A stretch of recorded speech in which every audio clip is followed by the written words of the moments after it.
ٹھٹھرتی شام میں دور مغرب کی اذانوں کی آواز سنائی دی تو میں بھی اپنا سارا سامان باندھ کر گھر جانے کی تیاری کرنے لگی۔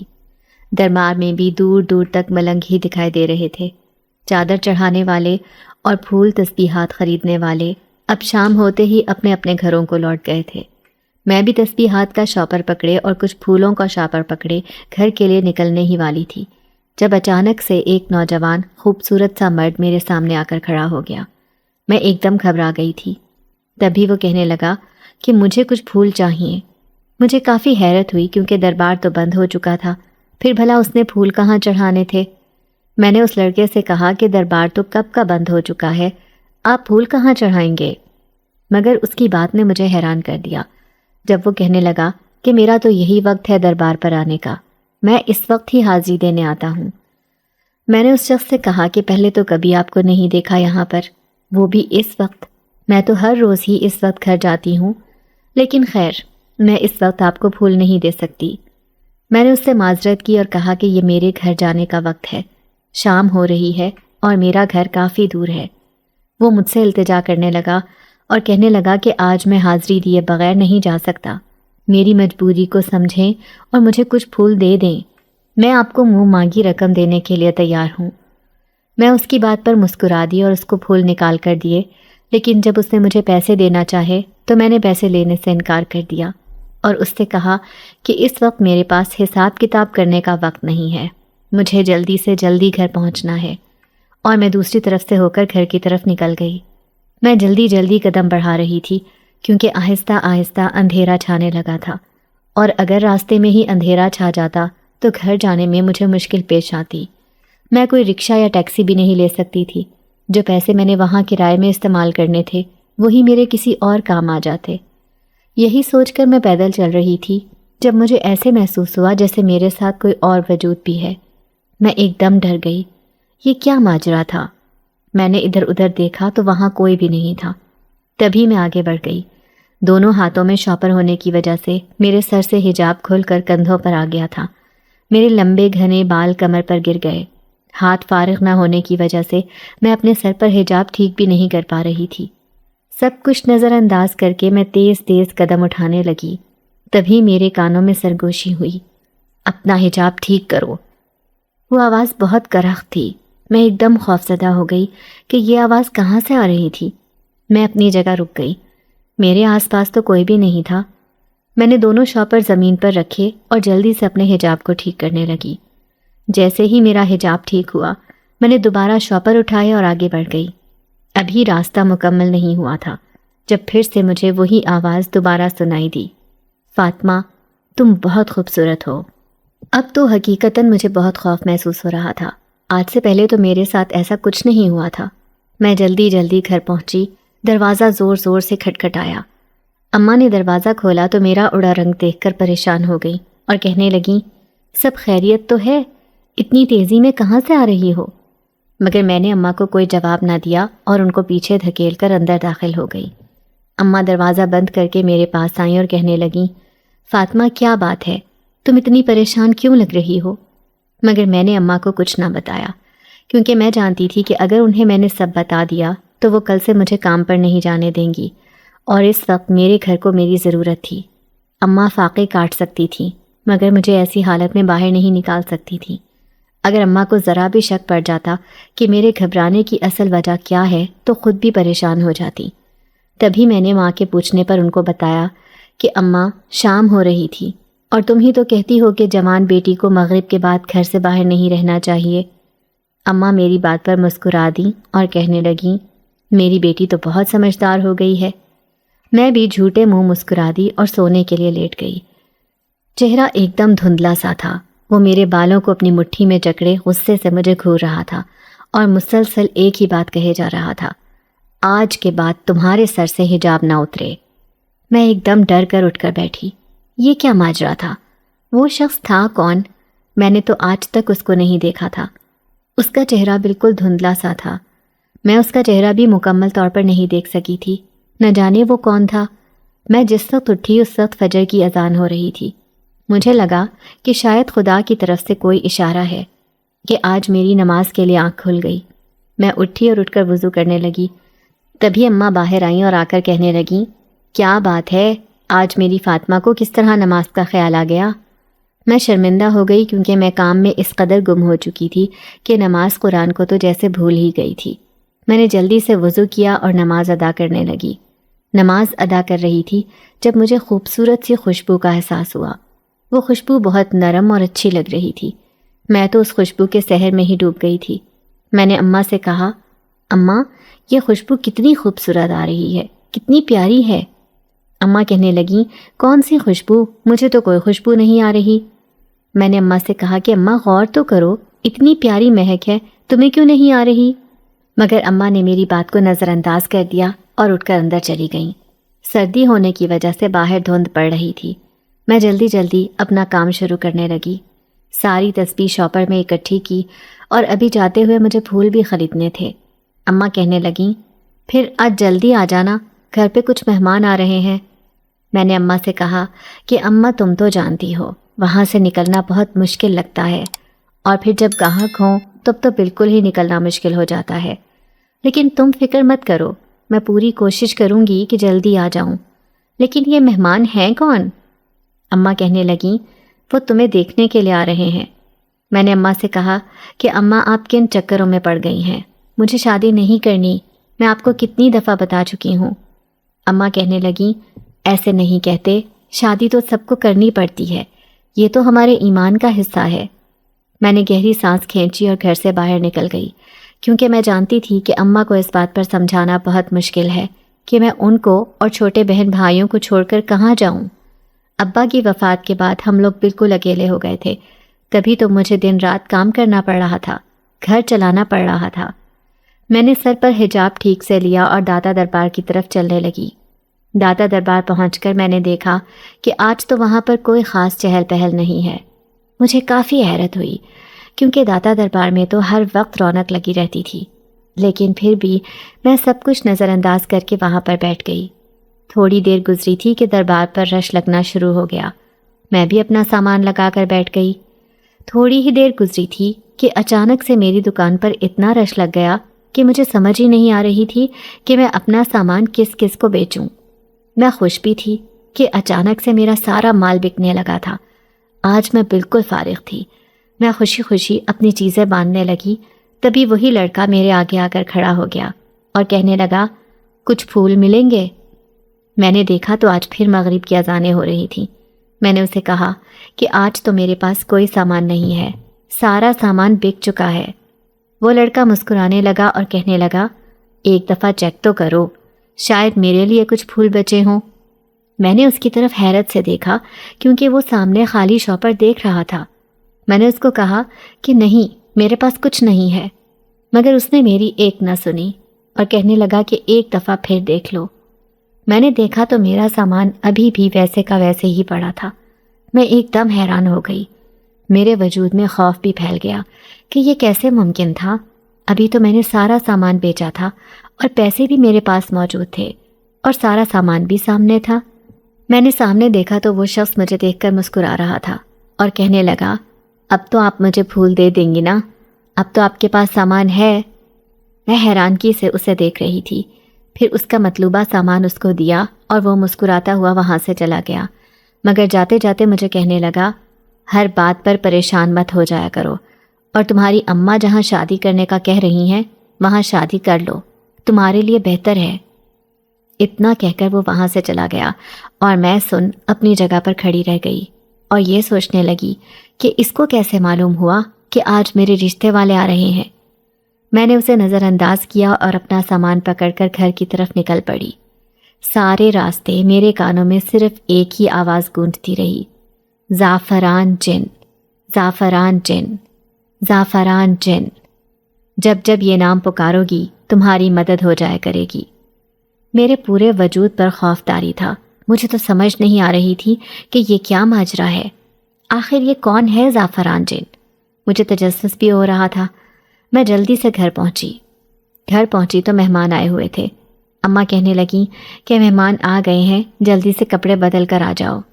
مہمانوں کا سن کر میں سب کچھ بھول چکی تھی۔ مجھے کچھ بھی یاد نہیں تھا، نہ ہی یہ یاد تھا کہ آج میرے ساتھ کیا واقعہ ہوا۔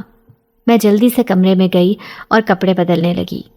کپڑے تبدیل کر کے جب مہمانوں کے سامنے آئی تو میں نے ان کی طرف نظر اٹھا کر بھی نہیں دیکھا تھا، تبھی ایک عورت کی آواز آئی، یہ تو بہت خوبصورت ہے۔ میرے چہرے پر مسکراہٹ آ گئی۔ وہ عورت پھر کہنے لگی، زعفران تمہیں فاطمہ کیسی لگی؟ اچانک میرے دماغ میں دھماکہ ہوا اور میں نے آنکھیں اٹھا کر جیسے ہی سامنے دیکھا تو میری آنکھیں حیرت سے پھٹی کی پھٹی رہ گئیں، کیونکہ وہ لڑکا کوئی اور نہیں، وہی تھا جو ہر روز مجھ سے مغرب کے وقت سامان لینے آتا تھا۔ میں بے ساختہ کہنے لگی، اماں یہ تو وہی لڑکا ہے۔ اماں نے حیرت سے میری طرف دیکھا اور کہنے لگی، کس لڑکے کی بات کر رہی ہو؟ کون سا لڑکا؟ مجھے اسی وقت اپنی غلطی کا احساس ہوا۔ تبھی اس لڑکے کی ماں کہنے لگی، کس لڑکے کی بات کر رہی ہو بیٹا تم؟ کیا تمہیں کوئی اور پسند ہے؟ میں نے جھٹ سے نام میں سر ہلایا اور کہا، نہیں نہیں، ایسی بات نہیں ہے۔ تبھی وہ عورت کہنے لگی کہ ٹھیک ہے، ہم لوگ آج ہی شادی کی تاریخ پکی کر دیتے ہیں۔ ہمیں اصل میں جلد سے جلد شادی کرنی ہے۔ ہمارا ایک ہی بیٹا ہے اور ہمیں اس کی شادی کا بہت ارمان ہے۔ اماں کہنے لگیں کہ میری بھی بیٹی ہی سب سے بڑی ہے، میرے بھی اپنی بیٹی کی شادی کو لے کر بہت خواب ہیں، مگر میرے ذہن میں ابھی بھی زعفران جن کی آوازیں گونج رہی تھیں جو مجھے راستے میں آتے ہوئے سنائی دے رہی تھیں۔ وہ یہی آوازیں تھیں۔ آخر یہ ماجرا کیا تھا؟ مجھے کچھ سمجھ نہیں آ رہی تھی اور میں کشمکش کا شکار تھی۔ تبھی میرے دل میں خیال آیا کہ کیوں نہ میں اپنے رب سے مدد مانگوں، مگر اس وقت سب جاگ رہے تھے۔ صبح تہجد کے وقت میری آنکھ کھلی تو میں اس کمرے میں چلی گئی جہاں کوئی آتا جاتا نہیں تھا۔ اماں نے وہاں پر گھر کا غیر ضروری سامان رکھا ہوا تھا۔ میں نے وہاں سے چیزیں ہٹا کر تھوڑی بہت جگہ صاف کی تاکہ میں وہاں پر جائے نماز بچھا کر عبادت کر سکوں، تہجد کی نماز ادا کر سکوں۔ میں نے تہجد کی نماز کی نیت کی اور نماز پڑھنے لگی۔ تبھی مجھے ایسے لگا جیسے میرے ساتھ کوئی اور بھی ہے جو میرے ساتھ مل کر عبادت کر رہا ہے۔ میں جیسے جیسے قرآنی آیات پڑھتی ویسے میرے ساتھ کوئی اور بھی پڑھ رہا تھا۔ مجھے بہت خوف محسوس ہو رہا تھا، مگر میں نے نماز نہ توڑی اور نماز ادا کرنے لگی۔ مجھے اتنا معلوم تھا کہ میرے ساتھ جو بھی وجود ہے وہ نیک روح تھی، تبھی تو وہ مجھے تنگ کرنے کے بجائے میرے ساتھ عبادت کرنے لگی تھی۔ مگر اس کمرے میں تو کبھی کوئی نہیں آیا تھا، شاید میں نے اس کی عبادت میں خلل پیدا کر دیا تھا۔ میں نے جلدی جلدی نماز ادا کی اور دعا کے لیے ہاتھ اٹھائے۔ تبھی میرے کانوں میں سرگوشی ہوئی کہ اپنی دعا کو لمبی کر لو اور اپنی دعا میں اپنے لیے بہتری مانگو، تمہیں وہی ملے گا جو تم چاہو گی۔ مجھے نہ جانے کیوں اس آواز سے ایک عجیب سا سکون مل رہا تھا۔ میرا دل چاہ رہا تھا کہ وہ آواز مجھے مسلسل سنائی دے۔ ایک عجیب سی پراسراریت تھی اس کمرے میں، لیکن مجھے نہ جانے کیوں وہاں خوف محسوس نہیں ہو رہا تھا۔ میں پہلے بھی کئی مرتبہ اس کمرے کے باہر سے گزرتی تو مجھے سکون ہی محسوس ہوتا تھا۔ مجھے کبھی سمجھ نہیں آئی تھی کہ اس کمرے میں ایسا کیا ہے جو مجھے ہر وقت سکون محسوس ہوتا ہے۔ میں نے اس آواز کے کہنے پر اپنی دعا کو لمبا کر لیا۔ اس دعا میں اپنے نصیب اور ہر وہ چیز مانگی جس کی میں خواہش کر سکتی تھی۔ نہ جانے کیوں ایسا لگ رہا تھا جیسے واقعی میری ہر دعا قبول ہو جائے گی، مجھے کچھ بھی کرنا نہیں پڑے گا۔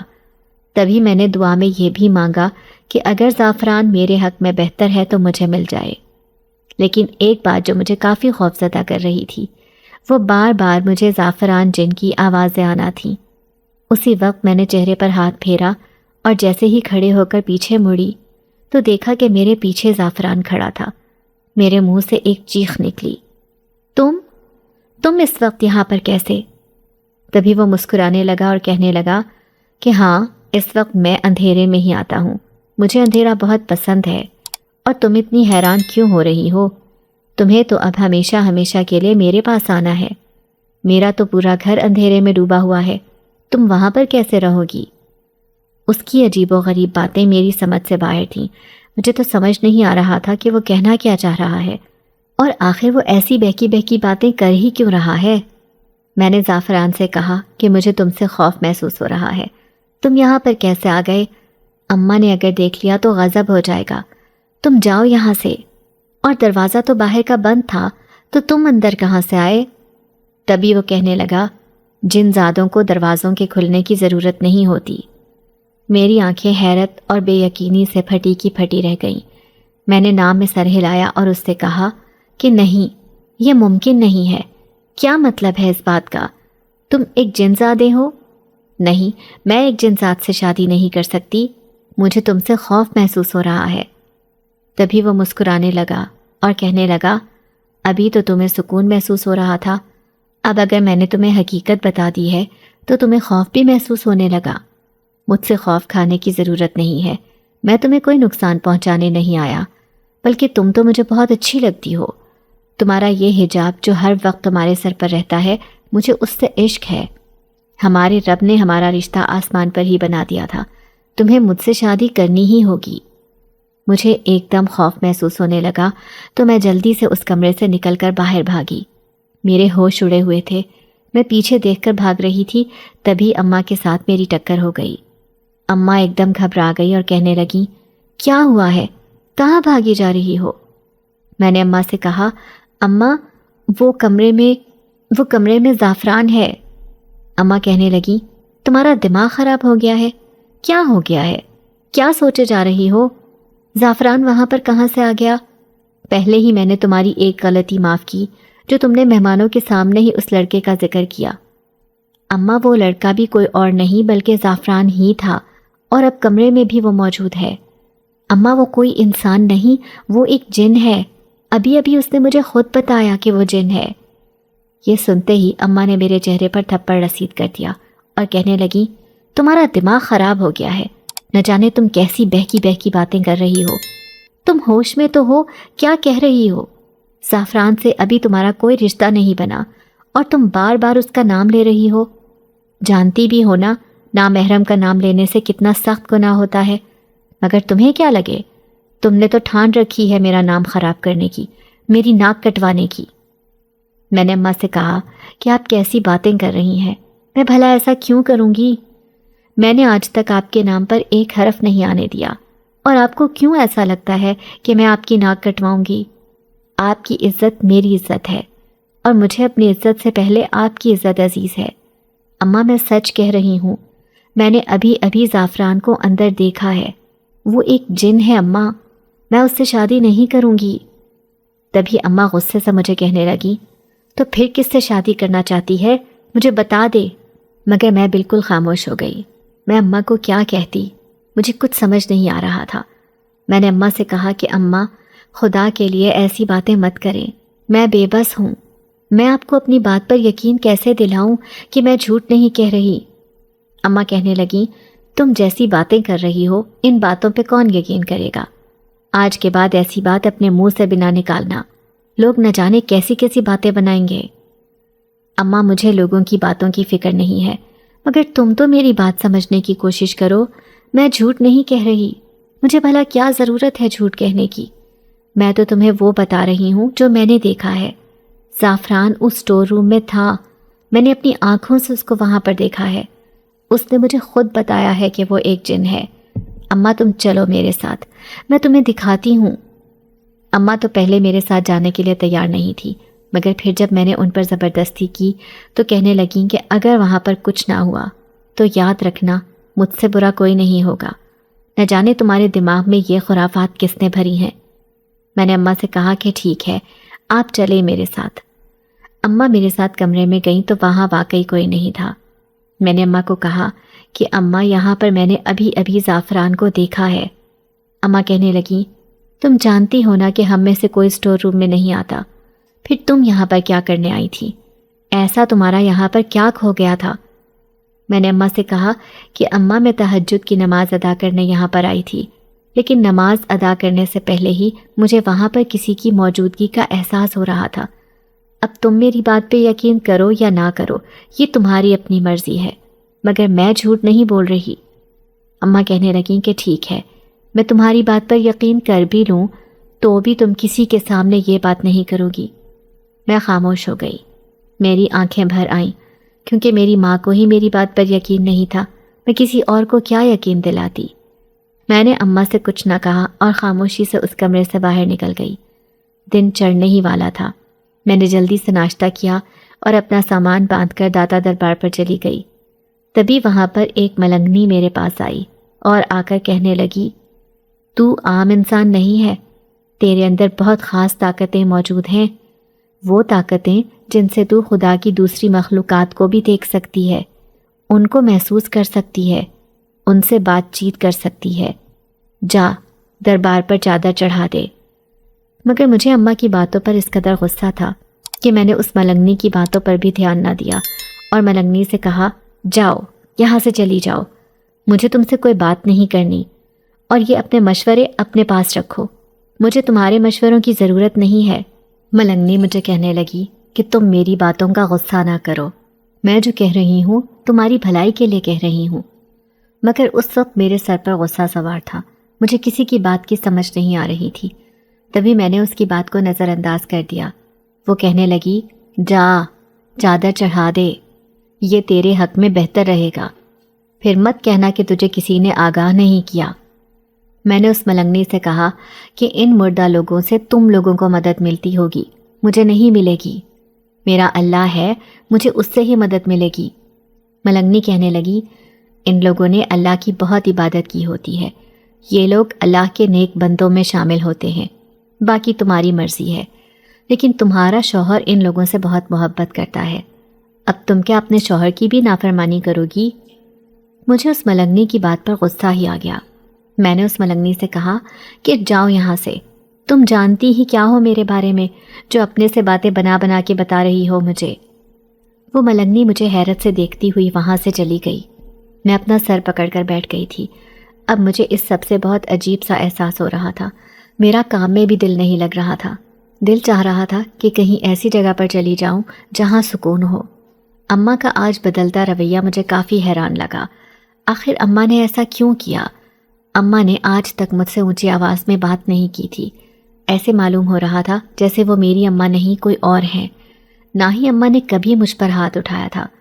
مجھے اماں کا رویہ بہت تکلیف دے رہا تھا۔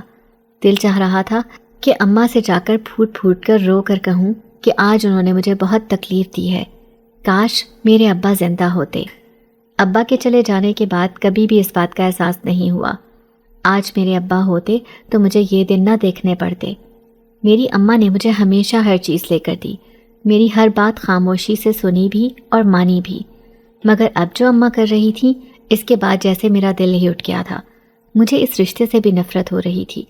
میں یہ شادی کرنا ہی نہیں چاہتی تھی، کیونکہ میں جانتی تھی کہ اماں میری شادی کسی عام انسان سے نہیں کر رہی۔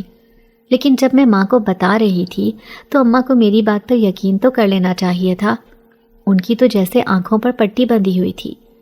ابھی میں اپنی ہی سوچوں میں گم تھی جب اچانک سے کسی نے میرے آگے چند ہزار روپے کیے اور کہا کہ اپنا سارا سامان مجھے بیچ دو۔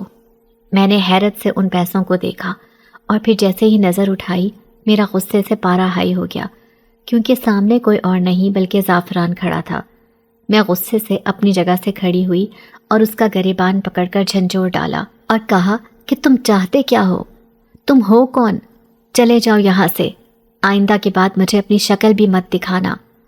مگر وہ میری بات پر مسکرانے لگا اور کہنے لگا، سوچ لو، تمہاری اماں تو مجھ سے ہی تمہاری شادی کرنا چاہتی ہیں، اور ہاں ایک بات اور، آئندہ کے بعد ان سے کچھ کہنے کی ضرورت نہیں ہے، ورنہ جس طرح آج انہوں نے میرے اشارے پر تمہارے ساتھ رویہ اختیار کیا ویسے ہی وہ آئندہ بھی کریں گی۔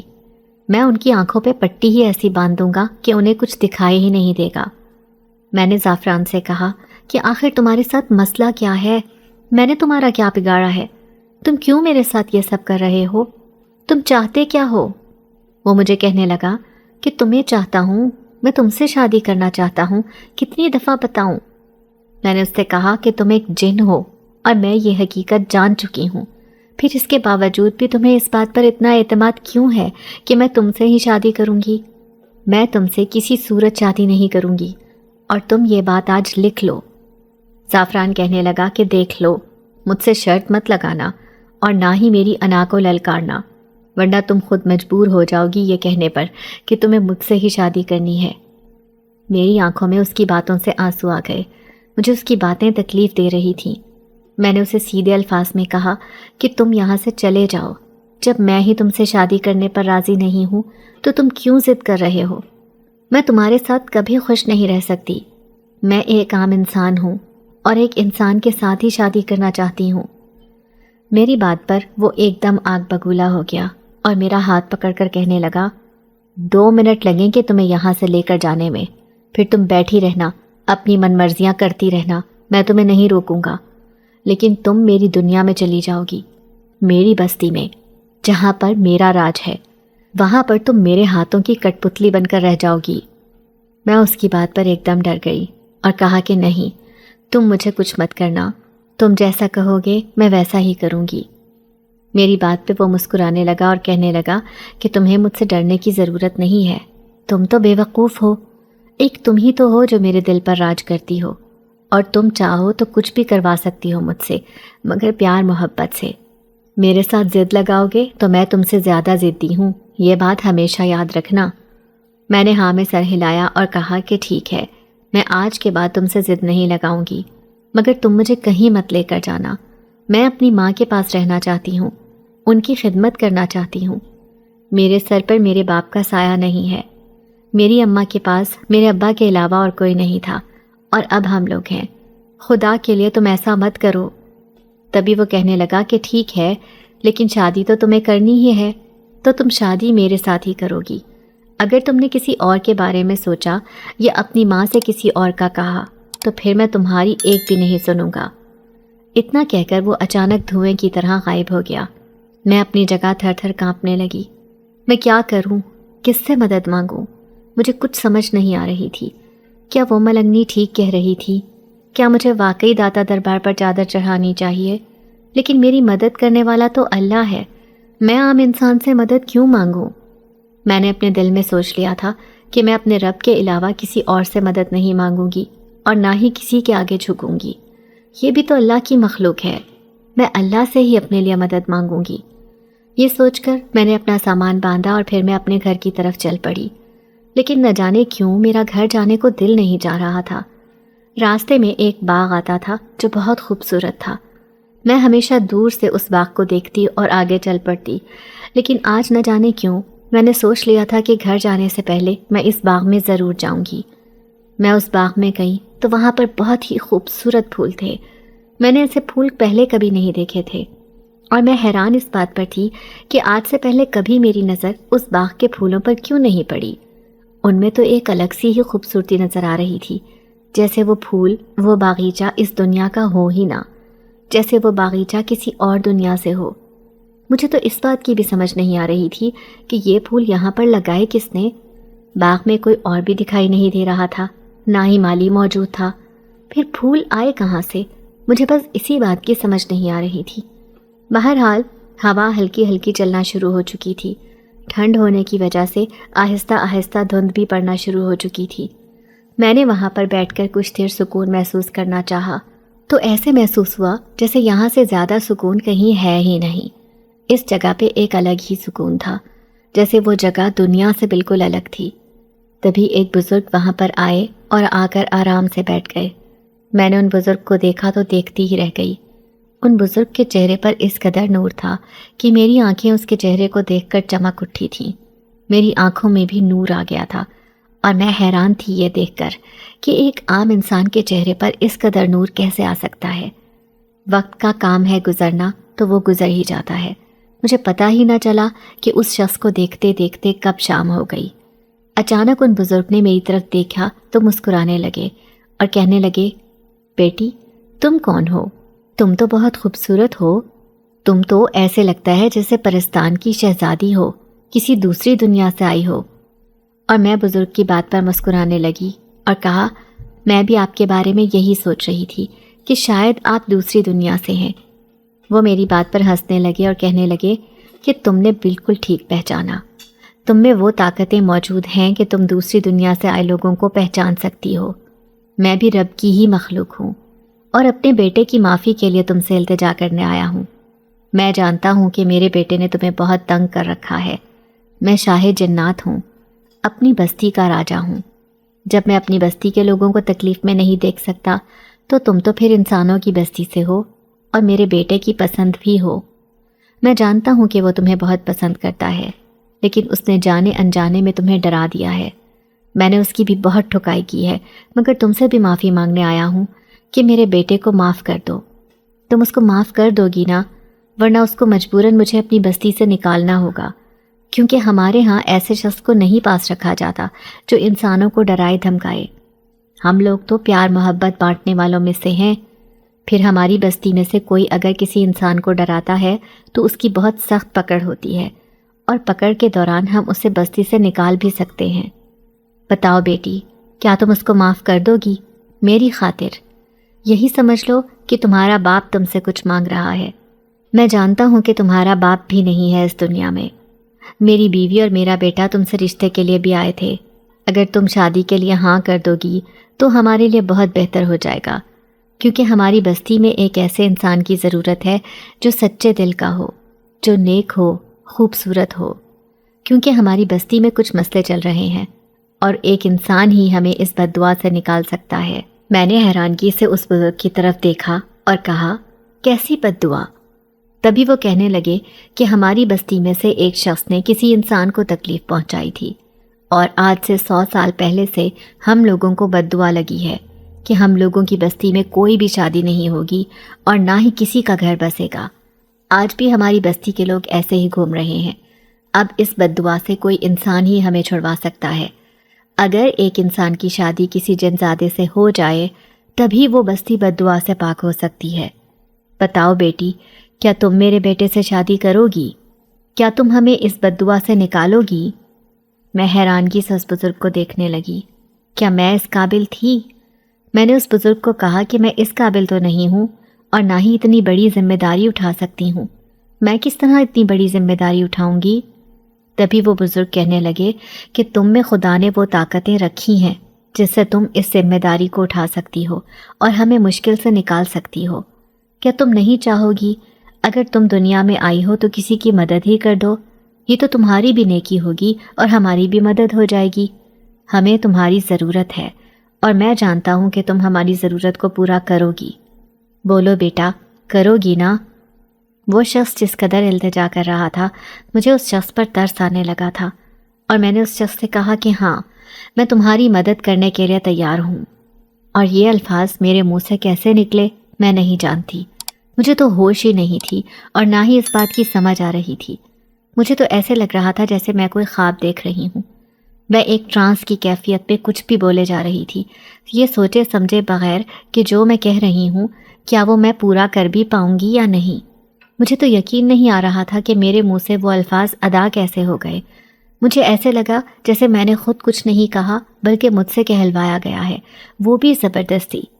تبھی نہ جانے ایسا کیا ہوا کہ اچانک میری آنکھیں بند ہو گئیں، اور میں نے جیسے ہی اپنی آنکھیں بند کر کے کھولیں تو سامنے سے وہ بزرگ غائب ہو چکے تھے. میں نے ادھر ادھر دیکھا تو وہ باغ پھر سنسان ہو گیا تھا. تبھی سامنے سے ایک عورت آئی اور آ کر کہنے لگی، لڑکی، تم کون ہو؟ اتنی خوبصورت ہو کر کچرے کے ڈھیر میں کیوں بیٹھی ہوئی ہو؟ میں نے حیرت سے اس عورت کی طرف دیکھا کہ وہ کیا کہہ رہی تھی. کچرے کا ڈھیر؟ یہ جگہ تو اتنی صاف ستھری تھی اور وہ اس جگہ کو کچرے کا ڈھیر کہہ رہی تھی. مجھے اس عورت کی دماغی حالت پر شبہ ہوا. مجھے ایسے لگا جیسے وہ دماغی مریضہ ہے.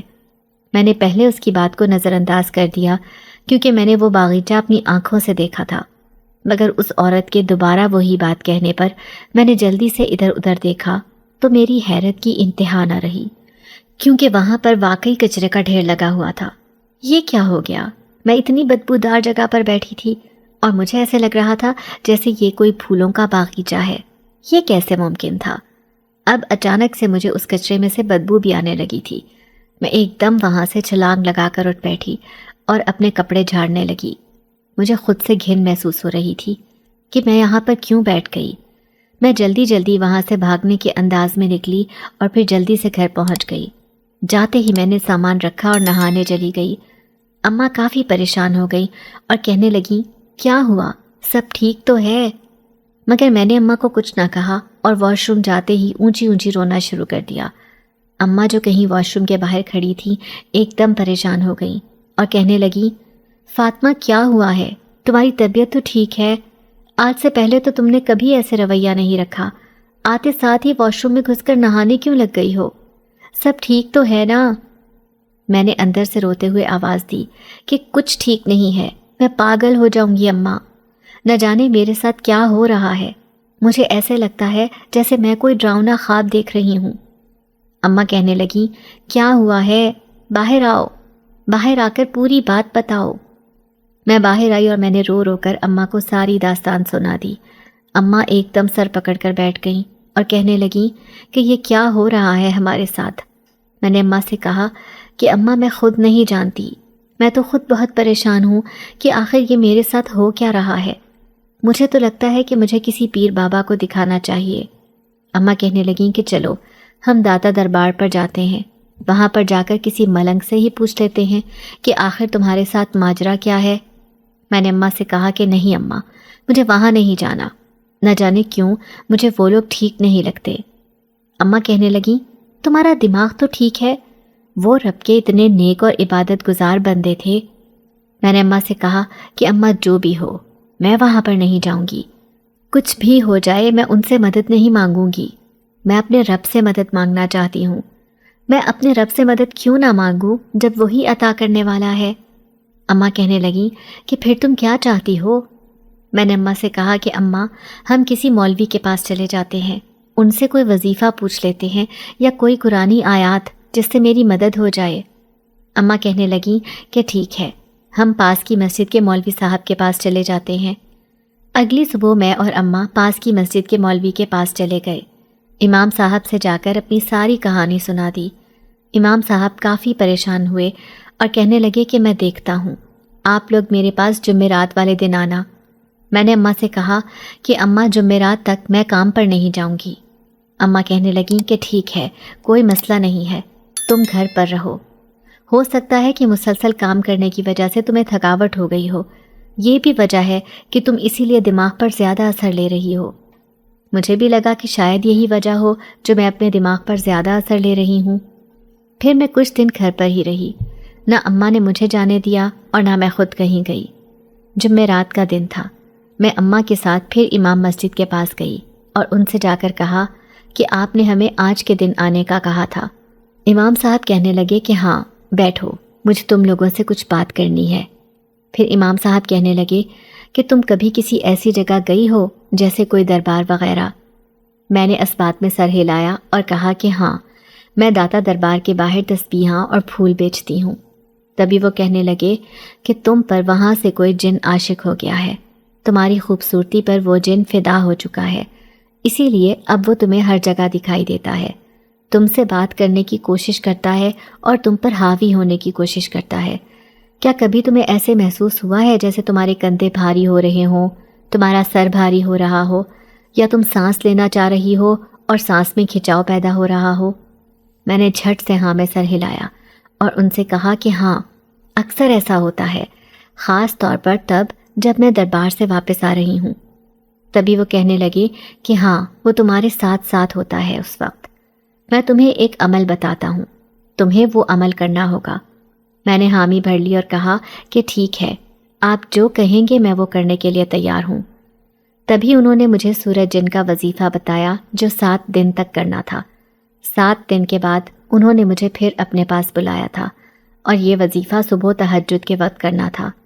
مجھے تہجد کے وقت تو اب بہت خوف محسوس ہوتا تھا، مجھے ایسے لگتا تھا جیسے ابھی بھی میرے ساتھ کوئی ہے جو میرے ساتھ عبادت کر رہا ہے۔ مجھے کافی پریشانی اٹھانی پڑ رہی تھی، مگر میں نے جیسے تیسے 7 دن یہ وظیفہ کیا۔ آخری روز مجھے ایسے لگا جیسے میرے کندھوں سے کوئی بہت وزنی چیز اتر گئی ہو، بوجھ اتر گیا ہو۔ میرے کندھے بالکل ہلکے ہو گئے تھے، اور تو اور میرے سر پر بھی ایسے لگنا لگا تھا جیسے کوئی سکون آ گیا ہے، کوئی بوجھ اتر گیا ہو سر سے۔ یہ ماجرا کیا تھا میں نہیں سمجھ پائی، اور آخر میں مولوی صاحب کے پاس گئی اور جا کر ان سے کہا کہ مولوی صاحب، میں نے 7 دن یہ وظیفہ کر لیا ہے۔ مولوی صاحب کہنے لگے کہ ٹھیک ہے، اب تم 7 دن سورہ رحمان کا وظیفہ کرو۔ تم نے سورہ رحمان سنا کرنی ہے اور اپنے پاس ایک پانی کا گلاس رکھنے لا۔ جب سورہ رحمان مکمل ہو جائے تو اس پانی کے گلاس پہ تم نے 3 مرتبہ اللہ اللہ اپنے دل میں بڑی ہی محبت کے ساتھ کہنا ہے، اور پھر وہ پانی کا گلاس تم نے پی لینا ہے۔ انشاءاللہ اللہ نے چاہا تو دوبارہ کبھی بھی تم پر اثرات نہیں ہوں گے۔ میں نے ایسا ہی کیا اور پھر 7ویں دن میں سو گئی۔ جب 7ویں دن سوئی تو خواب میں زعفران آیا اور آ کر کہنے لگا، اچھا ہوتا اگر تم میری زندگی میں آ جاتی، میری دنیا میں میرے ساتھ چلتی، لیکن کوئی بات نہیں، ہمارا ساتھ ہمیشہ رہے گا۔ تم جب بھی مجھے دل سے یاد کیا کرو گی، میں تمہیں تمہارے آس پاس ہی ملوں گا۔ میں جانتا ہوں کہ تم مجھ سے خوفزدہ ہو، مگر تم پریشان مت ہو، میں کبھی بھی تمہیں نقصان نہیں پہنچاؤں گا، یہ میرا تم سے وعدہ ہے، اور میں اپنا وعدہ کبھی نہیں توڑتا۔ اور ہاں، ایک اور بات ہمیشہ یاد رکھنا، میں تم سے ہمیشہ محبت کرتا رہوں گا۔ مجھے تمہاری پاکیزگی سے، تمہارے حجاب سے اور تمہاری عبادت گزاری سے محبت تھی، تمہارے وجود سے مجھے محبت نہیں تھی، اسی لیے تو اتنی آسانی سے میں تمہیں چھوڑ کر جا رہا ہوں، لیکن میں ہمیشہ تمہارے آس پاس رہوں گا۔ جب تمہیں مشکل پیش آئے تو مجھے بڑی محبت سے زعفران کہہ کر بلا لینا، میں تمہارے پاس بھاگا چلا آؤں گا۔ اور ہاں، ایک اور بات، اگر تم چاہتی ہو کہ میں تمہارے پاس آیا کروں تو اسی اسٹور روم میں کھڑکی کے پاس وہ خوبصورت سی مالا پڑی ہے، اس کو اپنے گلے میں ڈال لینا، اور جب بھی مجھے یاد کرو تو اس مالا کو اپنے ہاتھ میں پکڑ لینا، میں تمہارے پاس چلا آؤں گا۔ میں اچانک اٹھ گئی اور جلدی سے اماں کو یہ سب بتایا۔ اماں کہنے لگیں کہ چلو امام صاحب سے چل کر پوچھتے ہیں کہ اس سب کا کیا مطلب ہے۔ ہم امام صاحب کے پاس گئے اور ان سے جا کر اپنے خواب کا ذکر کیا تو امام صاحب کہنے لگے کہ وہ نیک روح تھی، نیک جنات تھے، اسی لیے تمہیں خواب میں تمہاری مدد کے لیے راستہ دکھا گئے ہیں۔ اگر تمہیں واقعی کبھی ان کی ضرورت محسوس ہوگی تو تم دل سے انہیں یاد کرنا، وہ تمہاری مدد کے لیے ضرور آئیں گے، اور تمہیں ان سے ڈرنے کی ضرورت نہیں ہے، وہ تمہیں کسی قسم کا کوئی نقصان نہیں پہنچائیں گے۔ اگر تم ان کے لیے کچھ کرنا چاہتی ہو تو ہر جمعرات کی جمعرات اسی اسٹور روم میں بیٹھ کر سورہ جن کی تلاوت کر لیا کرنا، یہ ان کے لیے مددگار ثابت ہوگی، اور اس طرح ان کی مدد بھی ہو جایا کرے گی۔ میں امام صاحب کی بات سمجھ گئی تھی،